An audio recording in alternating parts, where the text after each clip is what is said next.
Olá, amigos, tudo bem? Como estamos indo? Hoje nós estamos aqui para fazermos uma reflexão a respeito do conhece-te a ti mesmo, como a chave da nossa libertação, não é? Dos nossos espíritos, para que nós possamos alçar voos maiores na nossa jornada de evolução. E esta frase, ela está no Livro dos Espíritos, na questão 919. Então, uma das perguntas direcionadas aos espíritos superiores por Kardec é como nós poderíamos fazer para evoluir mais, não é? E libertar-os das nossas mazelas. A resposta é essa: conhece-te a ti mesmo, já diria um sábio da antiguidade, que seria, no nosso caso, Sócrates. Porém, Kardec, não satisfeito, ele falou assim: gente, mas como que eu faço isso, não é? E é a pergunta 919A.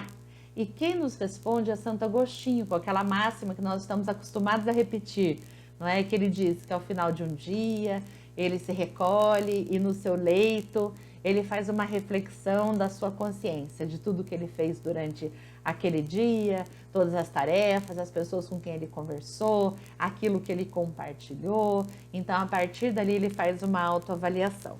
Eu acho interessante, porque isso é onde a gente vai chegar, né? Então, o estágio agostiniano é onde nós vamos chegar, mas não tá, a gente não está lá. Então, não é que eu esteja falando que nós não devemos fazer esta análise, não é isso que eu estou dizendo. Sim, nós precisamos fazer esta análise como um exercício para ampliar as nossas consciências. Porém, muitas vezes, nós precisamos de parâmetros que nos norteiem a avaliação. Porque não podem ser os nossos parâmetros, porque eles ainda são relativos e muitas vezes corrompidos pelo estágio de evolução em que nós estamos. Então, nós precisamos de parâmetros maiores e melhores. E nós sabemos que esse maior parâmetro que nós temos é Jesus, não é? O parâmetro crístico, através daqueles muitos comportamentos, muitos exemplos que Jesus deu para nós, através das suas próprias atitudes, mostrando como nós deveríamos nos comportar, como nós deveríamos nos sentir diante das situações difíceis, das adversidades, como que nós deveríamos proceder, como que nós deveríamos perdoar, auxiliar, praticar a caridade. Então, Jesus, ele veio fazer um divisor de águas de comportamentos verbalizados, comportamentos atitudinais, comportamentos reflexivos, para que nós pudéssemos ter outra sorte de atitudes. E assim, abandonar as roupagens, não é? Do velho homem, antes do conhecer de Jesus, para que nós pudéssemos abraçar a roupagem do novo homem, que faz escolhas novas, que faz escolhas diferentes, a partir da leitura de um parâmetro. A gente pode pensar assim: meu Deus do céu, né? Mas meu parâmetro maior então é Jesus. Amigos, quantos livros Chico deixou? Não é? Aquela compilação de estudos através de Emmanuel, através de André Luiz, através de Valdo Vieira. Então, o Cancioneiro. Então, quantas coisas Chico não nos deixou para que nós pudéssemos despertar as nossas consciências passo a passo, pouco a pouco. E isto é um autoconhecimento, isto é olhar para nós, entender aonde são as nossas pedras de tropeço, aonde os nossos braseirinhos ainda estão acesos, que nós precisamos cuidar, que nós precisamos dar atenção, que nós sabemos que aquilo ainda nos desestimula. E nós precisamos muitas vezes do referencial do outro que caminha junto de nós. Porque às vezes eu não consigo ver com os meus próprios olhos, porque tem aquela trave nos meus olhos me deixando um pouco míope, não conseguindo enxergar. E daí algumas vezes a gente, no auge das nossas forças, a gente fala, né? Pode ser no centro espírita, numa casa católica, num terreno de umbanda, num salão crente, batido, não importa. No ambiente em que nós estivermos e nós nos sentimos confortáveis para compartilhar, a gente vai falar: ah, não, mas isso que eu fiz foi muito feio, né?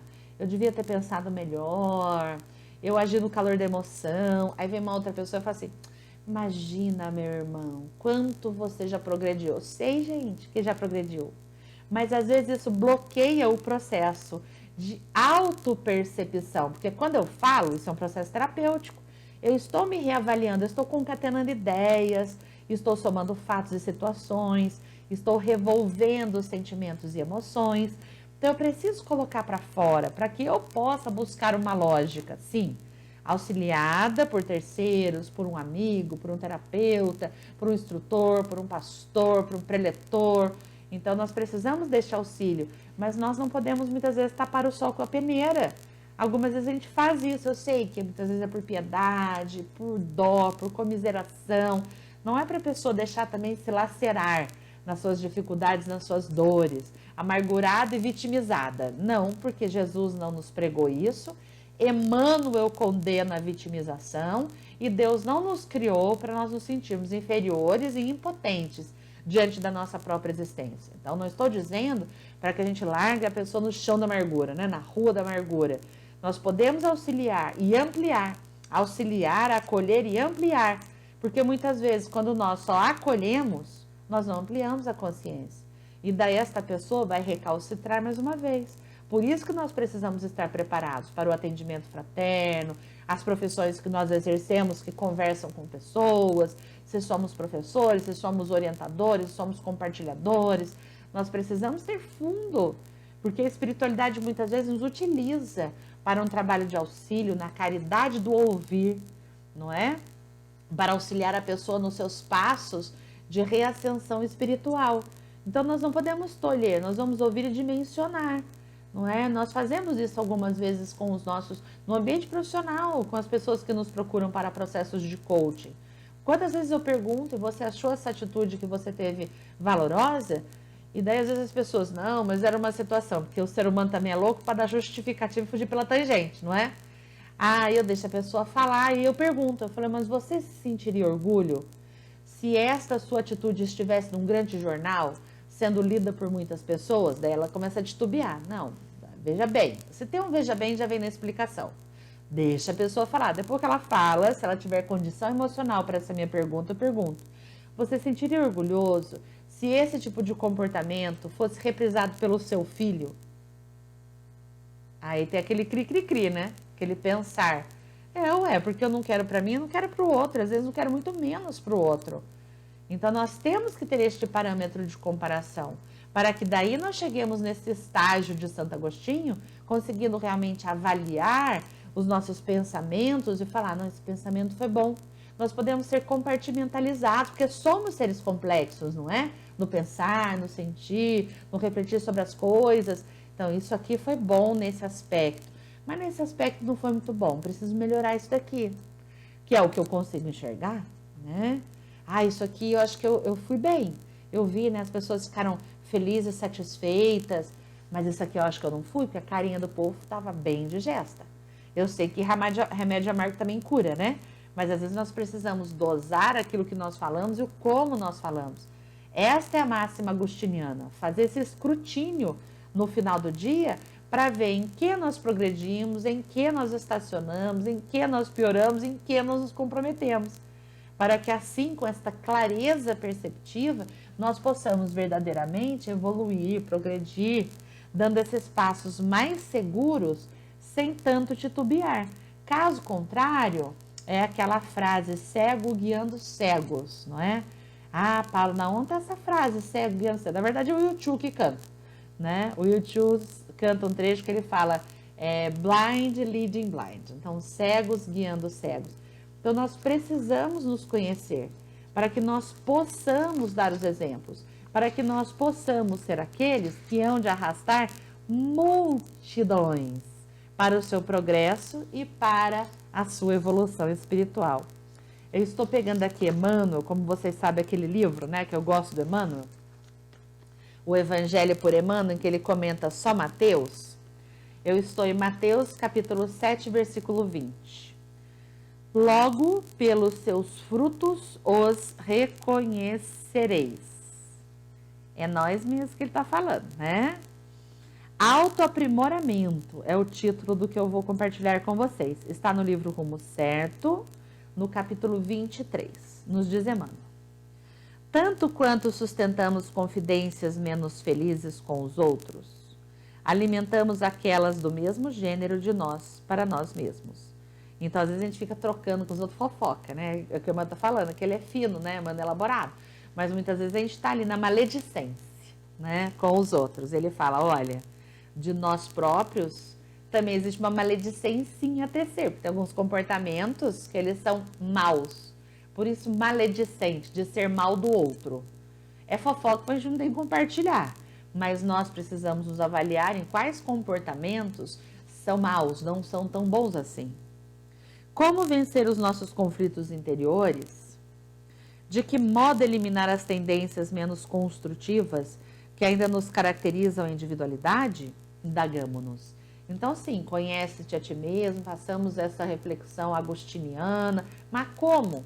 Reflexão feita, análise feita, diagnóstico dado. Como, gente? Diante do diagnóstico eu vou agir, o que eu vou fazer? Aí Emmanuel está nos dizendo assim: de que modo esparzir a luz, se muitas vezes ainda nos afinizamos com a sombra? Né? Então, puxa, como que eu vou ser bom se eu ainda tenho muito de sombra dentro de mim? Não dá para esperar? Né? Então, mesmo com a sombra, vai arrastando, arrasta a perninha, mas vai. Né? Eu estava conversando com uma amiga minha esses dias num café, aqui de Pinda, por sinal, é de um amigo meu aí do Irmão Altino, de Guará. E ele abriu aqui em Pinda e em Guará também, o Alexandre. E daí nós brincávamos a respeito daquela parábola de Jesus com Lázaro, sabe? Que Lázaro estava lá dormindo, cataléptico. E Jesus fala, levanta-te, anda-te, Lázaro. E daí, sim, ele estava cataléptico, mas foi exatamente o poder excelso de Jesus quem despertou o Lázaro da sua inconsciência cataléptica, né? Aí a gente estava brincando que hoje Jesus, revisitado, ele olharia pra gente e falaria assim, para de graça, já deu, não sapateia, levanta, sacode a poeira, dá a volta por cima e vem arar o terreno porque ele é largo e porque ele é vasto, né? Então, às vezes, a gente faz birra, manha. A espiritualidade não está agradável com esses nossos comportamentos mais infantis. Emmanuel, então, reprova, né? Então, nós precisamos ser os capitães dos nossos destinos, como aquele poema que Mandela repetia na prisão, né? Captain, oh my captain. Segue Emmanuel. E perdemos tempo longo na introspecção sem proveito. Não adianta ficar introspectivo, lá deitado na cama de Agostinho. O que será que eu errei? O que será que eu melhorei? Sem fazer uma introspecção verdadeira e genuína. Porque se for assim, ela é sem proveito, já nos diz a espiritualidade. Da qual nos afastamos insatisfeitos ou tristes. Porque eu saio dali sem respostas. Então eu saio meio macambúzio, né? Ponderemos, entretanto, que se os doentes estivessem proibidos de trabalhar, segundo as possibilidades que lhes são próprias, e se os benefícios da escola fossem vedados aos ignorantes, não restaria à civilização outra alternativa que não de se extinguir, deixando-se invadir pelos atributos da selva. Ou seja, amigos, escola é para ser frequentada, centro espírita é para ser ido. Né? Lugares em que nós buscamos o nosso autoconhecimento, a cura para os nossos males, nós devemos procurar, para que assim nós possamos ser esclarecidos pelos terceiros, porque muitas vezes não consigo ver o argueiro que está nos meus olhos. Felicitemo-nos pelo fato de já conhecer as nossas fraquezas e defini-las. Emmanuel foi otimista agora, hein? Então eu olho para as minhas fraquezas e já as defino. Mas isso depois da gente fazer aquela análise proveitosa, não é? Então eu sei que eu preciso melhorar nisso, naquilo. Isso constitui um passo muito importante no progresso espiritual, porque com isso já não mais ignoramos onde e como atuar em auxílio da própria cura e burilamento. Ou seja, só a partir desta análise, só sabendo onde eu devo agir, é que estamos buscando a cura e o aprimoramento. Caso contrário, gente, é ilusão. A gente vai vivendo, ilusão, não. A gente vai seguindo, né? Então, nós precisamos nos libertar. Esses dias, agora vocês vão ver só, vou voltar melhorada, porque eu tô fazendo aula de canto. Calma, só fiz 3, né? Não é tudo isso ainda. Mas a minha professora, eu já descobri, ela é fã de Rita Lee, porque ela ainda tá descobrindo a minha voz, né? Espero que tenha salvação. E a gente estava cantando aquela música da Rita, um belo dia resolvi mudar e fazer tudo o que eu queria fazer. Me libertei daquela vida vulgar que eu levava estando junto a você. E em tudo que eu faço, eu sinto prazer de ser quem eu sou, de estar onde estou. Agora só falta você. Segura, viu? Palco do Irmão Altino. Vou junto. Mas, gente, olha a letra, não é? Eu me libertei daquela vida vulgar. Então, de uma certa maneira, a Rita estava falando assim pra gente. Tá vivendo uma vida medíocre, enganada, não tinha feito essa autoanálise, autoengano. Até que um dia ela falou, gente, peraí, eu posso mais. Acho que eu dou conta de evoluir, vou me libertar dessa coisa perniciosa, desses sentimentos adoecidos, não é? Dessas reflexões embotadas. E ela resolveu mudar e fazer tudo o que queria fazer. Espero que dentro da ética, da moral, não é? Mas ela resolveu fazer tudo. E ela descobriu que ela podia fazer mais. Ainda fala, agora só falta você. Então, se eu conseguir dar essa volta, né, na minha vida, essa independência consciencial, você também pode fazer. É quase que um convite a gente sair do ostracismo e do marasmo, buscando este autoconhecimento para sermos pessoas melhores, não é? Porque ela fala, e aquele sonho, um dia vou lhe telefonar e lhe dizer que aquele sonho cresceu. Então o sonho cresceu, ou seja, ela melhorou, progrediu, evoluiu e vai lhe telefonar, porque aquela pessoa continua naquela condição. Então nós vemos que, por todos os cantos, a espiritualidade nos manda sinais que é preciso seguir adiante. Que somos espíritos endividados perante as leis divinas. Em nos reportando a nós outros, os companheiros em evolução na Terra, não padece dúvida, ou seja, dívida, amigos, a gente tem. Mesmo com as dívidas, então, urge, porém, saber como facear construtivamente as necessidades e problemas do mundo íntimo. Ó, que a Amanda tá falando. Filha, amigo, dívida você tem. Até aqui, ó, até a tampa. Mas isso não te escusa de você olhar face a face, ou seja, encarar, enfrentar os nossos problemas de mundo íntimo e as nossas necessidades. Porque só assim nós conseguimos cura e burilamento. Porque senão a gente está cego. Seguindo. E sem saber efetivamente onde nós precisamos atuar com aquela precisãozinha cirúrgica. Reconhecemos-nos falhos em nos referindo aos valores da alma, ante a vida superior, mas abstenhamos-nos de chorar inutilmente no beco da autopiedade. Falei que Emmanuel não gosta de autopiedade, vitimismo? Adianta ficar chorando, amigo. Né? Dá até para viver o luto, as dificuldades, mas é aquela coisa, levanta, Lázaro para de graça e vamos continuar adiante. Porque só quem se ajuda é ajudado pelos céus. Ajuda-te e o céu te ajudará. É a máxima. Se nós não nos ajudamos, nós nos acrisolamos. E as energias do alto nem conseguem chegar até nós para nos auxiliar. Então somos nós quem temos que mudar a vibração, os comportamentos, os pensamentos, as atitudes, para que possamos ser cada vez mais auxiliados. Em vez disso, trabalhemos na edificação do bem de todos, em vez da autopiedade e vitimismo. Cultura é a soma de lições infinitamente repetidas no tempo. Opa! Novos hábitos, então, são adquiridos através das muitas reencarnações em que repetimos a experiência infinitas vezes. Virtude é o resultado de experiências incomensuravelmente recapituladas na vida. Então, a gente vive uma experiência, recapitula. Vive uma experiência, recapitula.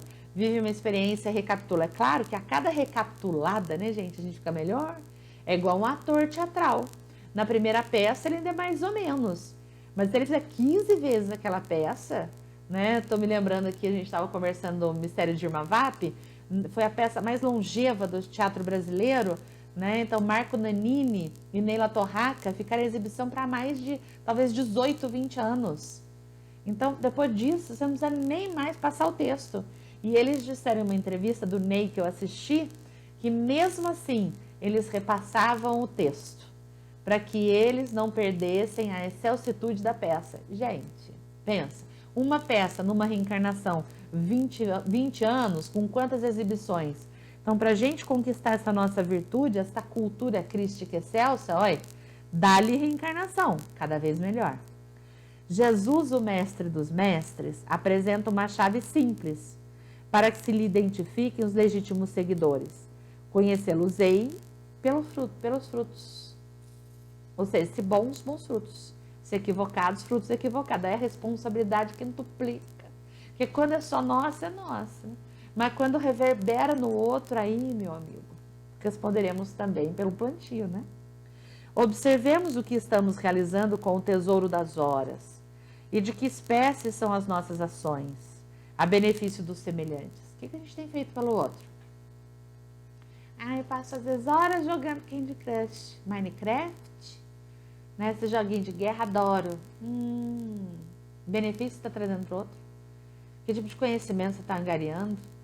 Né? Que tipo de elevação espiritual você está conquistando? Paulo, não consigo tirar do meu filho porque está viciado. Jura? Os pais responderão pelos filhos no educandário da carne. Como é que você está negociando com essa criança? Criança domina pai. Minha avó dizia uma frase, gente, é preferível a criança chorar agora, né? Ela tá falando dos 8 anos, 9 anos, 10 anos, 11 anos, 12 anos. Da minha avó, no caso, dos 20 anos também. Era preferível chorar agora para que os pais não chorassem no futuro. Né? Então, agora nós temos o poder e o domínio de fazer, de negociar, de dizer. E uma terapeuta minha amiga dizia assim, não de pai é não sem explicação. Não de amigo é com justificativa, entende? Eu sou tão amigo do meu filho em certas horas. Em outras horas você é pai. Então é não sem justificativa. É não porque eu sei que é melhor. Acabou. Né? Quando a criança tiver condição de discutir razoavelmente, sem infantilidade, e elas são capazes disso, aí a gente conversa e discute. Caso contrário, é sim ou não. Né? E a gente tem um dilema nisso. Sofrência que as crianças estão dominando os filhos. As crianças estão dominando os pais hoje. E a gente tem responsabilidade sobre isso. Livro dos Espíritos. Segue Emmanuel. E procurando aceitar-nos como somos, sem subterfúgios ou escapatórias, não tem saída pela tangente na nossa evolução espiritual, evitemos estragar-nos com queixas e autocondenação. Diligenciando buscar, isto sim, agir, servir e nos melhorar sempre. Agir, servir e melhorar. Em tudo que sentirmos, pensarmos, falarmos ou fizermos, doemos aos outros o melhor de nós. Reconhecendo que se as árvores são valorizadas pelos próprios frutos, cada árvore receberá invariavelmente atenção e auxílio do pomicultor, conforme os frutos que venha a produzir. Chamadinha de Emmanuel no fim, hein? Receberemos o auxílio na medida que auxiliarmos. Né? Então, é preciso que nós, neste caminho do nosso autoburilamento, nós não estaquemos, mas auxiliemos o nosso entorno para este progresso, nos avaliando, nos ponderando, refletindo, pedindo algumas considerações, estudando a doutrina, lendo, não é? E não se inferiorizando. Outro dia, acho que eu arranjei uma briguinha no centro, uma coisa leve, a gente se perdoou, né? Falava-se a respeito da facilitação que devemos fazer a respeito das obras de André Luiz para que as pessoas compreendam. Aí eu disse o seguinte, sim, concordo. Oradores ou explanadores têm que trazer exemplos, paralelos, para que as pessoas compreendam. Não vou inferiorizar o conhecimento para imbecilizar o conhecimento que Chico nos trouxe através desses espíritos excelsos, tornando o conhecimento de uma forma tão rasa que o autoconhecimento daquela pessoa, ela é levar 2 séculos, ela vai levar 4. Então, nós nos equivocamos em algumas defesas, gente. Nos equivocamos. Eu gosto de Divaldo tanto que teve uma época que falavam que era preciso traduzir Joana, que Joana era muito difícil. Graças a Deus que ela continue difícil, para que a gente possa, aos poucos, subir no nível de Joana. Ela descer no nosso. O grau de evolução desse espírito vai descer no nosso. A gente que tem que subir, estuda com o dicionário do lado. Né? E daí, Divaldo ótimo, ele lançou um livro chamado Deus. Aí Deus, mesmo nível da psicografia de Divaldo. Ele trazia assim, sabe, no rodapé, naquela parte lateral do livro, definições de palavras difíceis que, porventura, estariam dentro daquele trecho. Amo você, Divaldo, forever, para sempre. Dizendo assim, meu amigo, não vou mudar um teor do que digo, porque são vocês quem tem que se elevar aos espíritos. Lembra que Emmanuel falou para Chico? Chico, para. Nós estamos aqui para desmaterializar o homem, não para materializá-lo. Nós estamos aqui para ascender, não para embotar. Então é preciso esta provocação, para que nós nos auxiliando no nosso autoconhecimento, possamos auxiliar aqueles que estão ao nosso redor. Que Jesus nos auxilie e nos abençoe, que Deus nos oportunize chances de progresso e que nós tenhamos olhos de ver, ouvidos de ouvir os chamados dos nossos mentores espirituais neste nosso caminho de evolução. Que assim seja, graças a Deus e graças a Jesus, e até o nosso próximo encontro.